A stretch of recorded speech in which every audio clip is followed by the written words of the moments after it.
आज कशा प्रकारे पाणी केली? मागच्या आठवड्यामध्ये एक VC वर बैठक झाली आणि उद्योग मंत्री स्वतः प्रत्यक्ष हजर होते आणि मी VC वर होतो.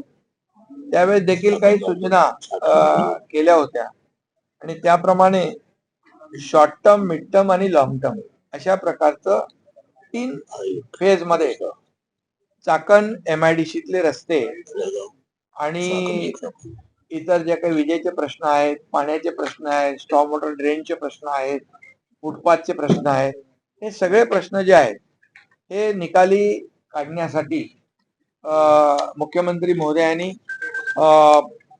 आपले कलेक्टर रुडी यांच्या अध्यक्षतेखाली 2 कमिट्या तयार केल्या, त्याचा GRE काढला आणि 4-5 एजन्सी इकडे असल्यामुळे PMRD आहे, MIDC आहे, MSSIDC आहे, PWD आहे, NHI आहे आणि त्यामुळे एक त्याला कोऑर्डिनेटर आणि एक त्या कमिटीचा अध्यक्ष असेल तर उद्योजकांना आणि इथल्या नागरिकांना सोपं होईल आणि त्यामुळे या ठिकाणी मी माहिती घ्यायला माणसं पाठवली.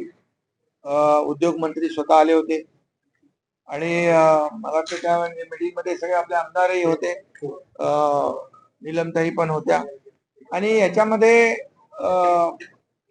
जे आता पावसाळ्यामध्ये खड्डे भरण्यासाठी डांबराचा वापर आपल्याला करता येणार नाही किंवा नुसतं रेबिट आणि खडी टाकून रस्ते आपल्याला दुरुस्त करता येणार नाही, कारण ते पुन्हा पाऊस आल्यामुळे वाहतूक सुरू झाल्यामुळे पुन्हा ते रस्ते त्या ठिकाणी खड्डे त्या ठिकाणी मोठे होऊन लोकांना त्रास होतो.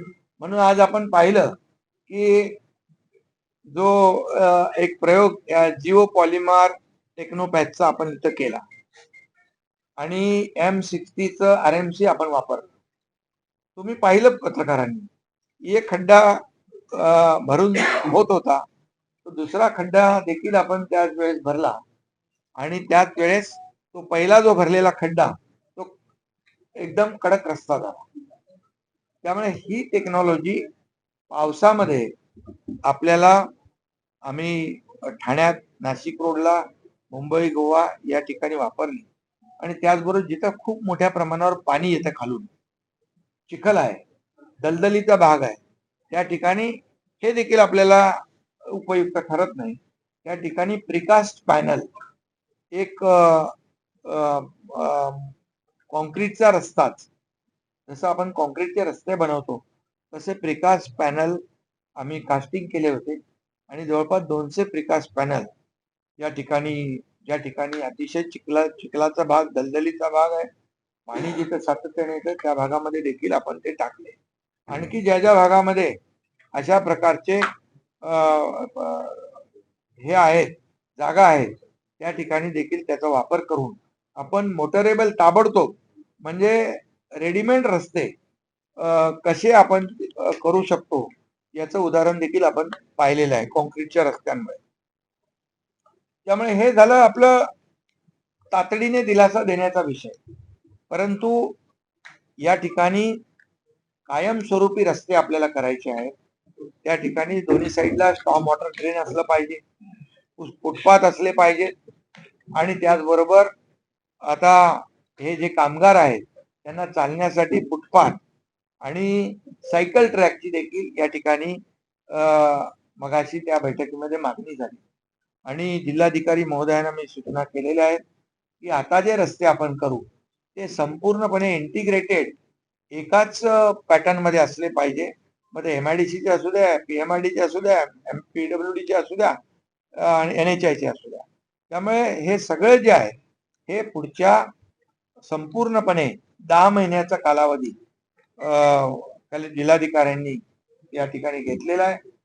मला वाटतं आपण तो आणखी कर्टेल करू शकतो, आणखी कमी करू शकतो, कारण आता जो शिक्रापूर तळेगाव हा जो रस्ता जो अवॉर्ड झालेला आहे त्या ठिकाणी देखील ते काम संत गतीने सुरू आहे. कलेक्टरना सांगितले तिथे चांगल्या दर्जाचं काम करणारा, फास्ट वेगाने काम करणारा माणूस त्या ठिकाणी अपॉइंट करा आणि तो रस्ता तात्काळ त्याचं काम सुरू करा. त्याचबरोबर दुसरा एक 3 किलोमीटरचा PMRDचा रस्ता आहे, त्याला देखील तयार करण्याच्या सूचना दिलेल्या आहेत, जेणेकरून एक्झिट आणि एंट्रीला 3 रस्ते आपल्याला उपलब्ध होतील आणि त्यामुळे वाहतूक कोंडी जी आहे ही वाहतूक कोंडी दूर होण्यासाठी मोठ्या प्रमाणावर या ठिकाणी मदत होईल. त्याचबरोबर जो काही कचऱ्याचा विषय होता या बाबतीत देखील उद्योग मंत्र्यांनी पीएमआरडीला जागा दिलेली आहे. ताबडतोब प्रोसेसिंग युनिट या ठिकाणी सुरू करण्याच्या सूचना दिल्या.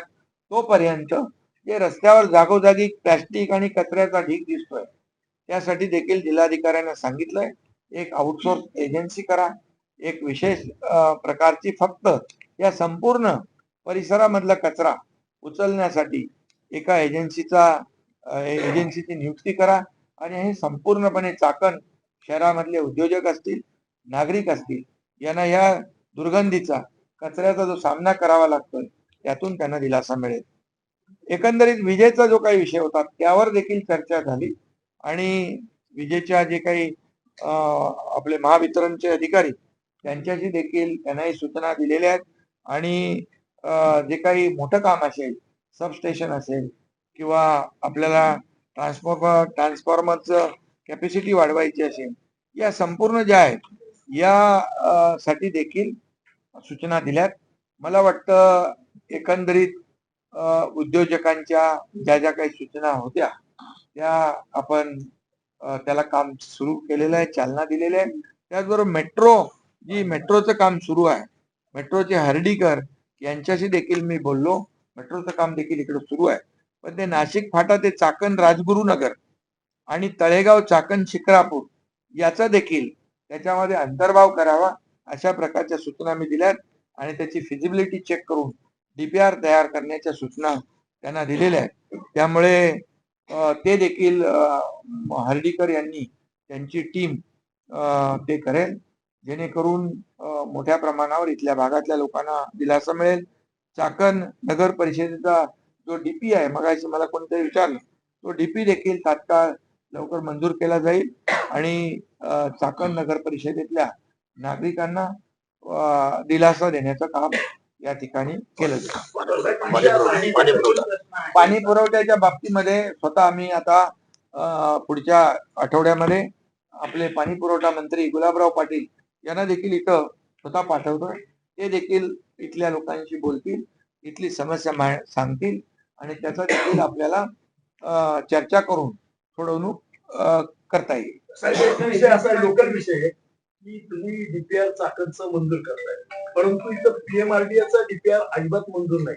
त्यामुळं ह्या चाकण परिसरातली जी गावं आहेत जी औद्योगिक वसाहती जवळ आहेत त्यांचं अक्षरशः युपी आणि बिहार सारखं बकालीकरण झालंय. अंतर्गत रस्ते छोटे आहेत आणि त्यामुळे जे मुख्य रस्त्यावर मिळतात तळेगाव चाकण शिक्रापूरला असेल, पुणे नाशिक महामार्गाला जोडणारे जे अंतर्गत गावांचे रस्ते आहेत ते अतिशय अरुंद आहेत आणि म्हणजे ते फक्त 10 फुटाचेच राहिलेत. मग त्याच्यावर तुमचा कंटेनर ट्रेलर जाणार कसा? नाही त्या बाबतीमध्ये कुठलं चाकण डीपीचं म्हणताय आपण? नाही,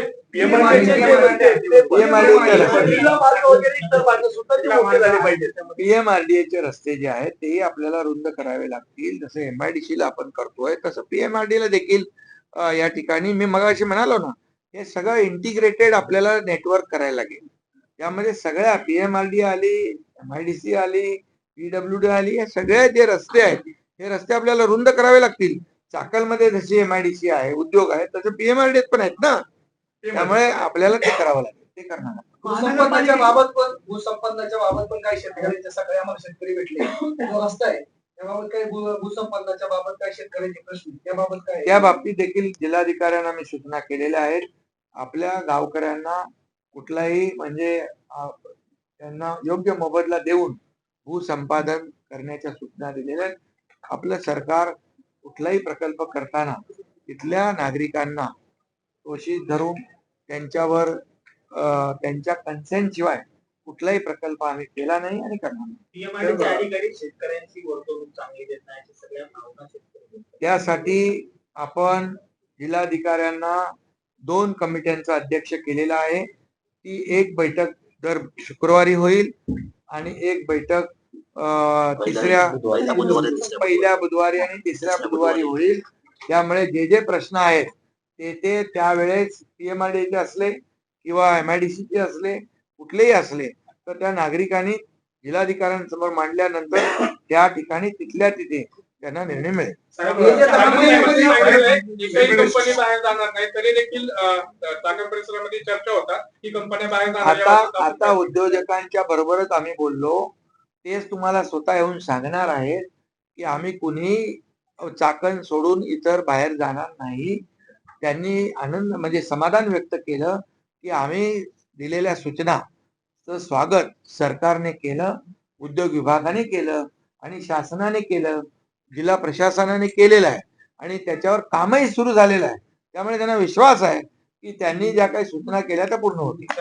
तुम्ही बैठका घेताय, सगळं घेताय, मात्र हे कंपन्या जेव्हा स्थलांतर म्हणजे आता धमक्या देत आहेत किंवा बोलतायत ते त्याच्यानंतर जाग आली, हे म्हणजे प्रशासनाची जबाबदारी नव्हती का हे सगळं करणं? आपण एकीकडे म्हणतोय आपण प्रगतशील आहोत, स्मार्ट सिटी आहे, गडकरी साहेब दररोज नवीन नवीन रस्ते कोट्यवधी रुपये खर्च करतात, म्हणजे खड्डे एक किरकोळ विषयासाठी एवढा असं किरकोळ नाही बाबा, किरकोळ विषय नाही, हा व्यवस्थित नियोजनाचा विषय आहे. पूर्वी काय झालं आता त्याच्यामध्ये आपण जात नाही, परंतु आता प्रशासनाला सगळ्या एकत्र आणलेल्या आहे आपण आणि त्यामुळे आता भविष्यामध्ये जे काय होईल तो पूर्णपणे नियोजनबद्ध या ठिकाणचा पूर्ण आणि सर्व एजन्सीने एकत्र घेऊन काम होईल. थँक्यू, धन्यवाद.